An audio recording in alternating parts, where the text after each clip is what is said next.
നിലമ്പൂരിന്റെ കണ്ണീരോർമ്മ അനന്തു.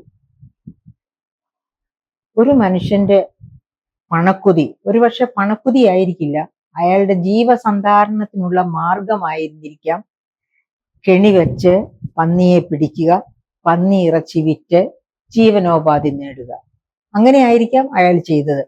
അപ്പോൾ അയാൾ വലിയ കുറ്റക്കാരനാണോ? തീർച്ചയായിട്ടും കുറ്റക്കാരനാണ്. കാരണം ആരുടെ ജീവനും അപകടത്തിലാകാൻ പറ്റുന്ന കെണിയാണ് പന്നിക്ക് വേണ്ടി ഒരുക്കുന്ന കെണി.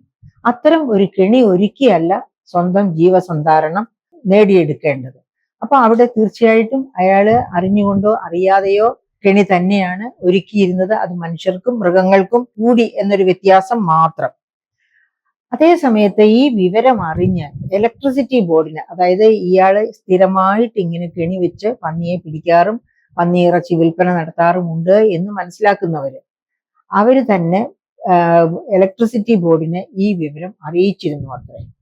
അറിയിച്ചിട്ടും ഇലക്ട്രിസിറ്റി ബോർഡ് വേണ്ടത്ര ശ്രദ്ധ കാണിച്ചില്ല, അഥവാ ഒട്ടുമേ ശ്രദ്ധിച്ചില്ല എന്ന് വേണം കരുതാൻ. അതുകൊണ്ടാണല്ലോ ഇങ്ങനെ ഒരു അത്യാഹിതം